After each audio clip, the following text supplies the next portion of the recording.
Ramai yang tertunggu-tunggu kan filem ni. Filem Gayung 2. Filem yang diangkat daripada kisah yang berlaku kepada seorang tokoh seni silat gayung Malaysia iaitu Datuk Mio Abdul Rahman. Filem pertama dah keluar tahun lepas. Filem Gayung 1 dengan kutipan aku rasa lebih kurang dalam 4 juta ringgit. Dan itu satu kejayaan untuk filem Gayung pertama. So filem Gayung 2, sequel daripada filem Gayung yang pertama. Kisah tentang Datuk Mio Abdul Rahman ataupun lebih dikenali sebagai Cikgu Mio yang sekarang bekerja sebagai anggota polis dekat Singapura. So masa ni penjajahan Jepun dekat tanah Melayu dah pun berakhir. Tapi Mio sekarang berdepan dengan satu lagi cabaran hebat. Pada awalnya dia cuba nak menyiasat seorang anggota polis yang bermasalah lah. Tapi siasatan ni membawa kepada satu sindiket candu. Dan siasatan ni bukan saja bagi kesan kepada Mio dan anggota-anggota polis ni, tapi juga kepada keluarga Mio. So dapatkah Mio gunakan ability dia sebagai seorang pesilat untuk menjatuhkan sindiket ni? Korang kena tengok sendiri filem Gayung 2. So filem yang dilakonkan oleh Beto Kushairi yang melakonkan watak sebagai Mio Abdul Rahman ataupun Cikgu Mio. Dan dalam filem ni juga ada Nabila Huda, Syafina Swik dan ramai pelakon-pelakon hebat yang lain. So adakah filem Gayung 2 ni lebih baik daripada filem pertama? Filem yang baru je keluar tahun lepas. Jawapannya yes, lebih baik lagi. So kalau filem pertama dulu dia lebih berkisahkan pasal perjalanan awal Mio Abdul Rahman ni. Dan dalam filem kedua ni dia tak tekankan sangat kepada introduction pasal Mio Abdul Rahman. Dia lebih tekankan kepada konflik yang berlaku dalam filem yang kedua ni. Dan yes, bagi aku konflik tu sangat tegang, sangat bagi kesan. Dan kalau korang dah layan Gayung yang pertama,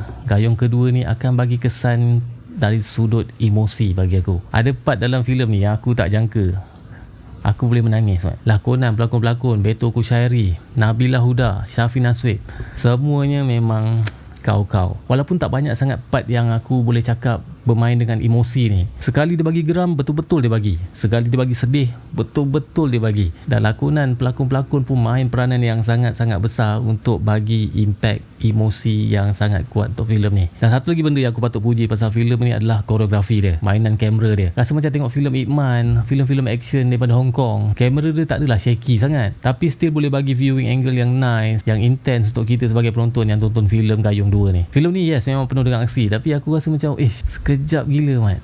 Tahu-tahu dah nak habis dah. Dan konflik untuk filem ni pun straightforward je. Korang tak akan pening kepala punya. Dan filem Gayung 2 ni akan mula ditayangkan dekat program bermula 9 April 2026. Dan macam biasa rating aku untuk filem ni korang boleh tengok kat website Kotak Nyaman. Dekat sana korang pun boleh bagi review dan juga rating untuk setiap filem ataupun series yang korang dah tonton. So aku nak tanya korang, adakah korang akan pergi tonton filem Gayung 2 9 April 2026 nanti? Cuba komen kat bawah. Nyaman.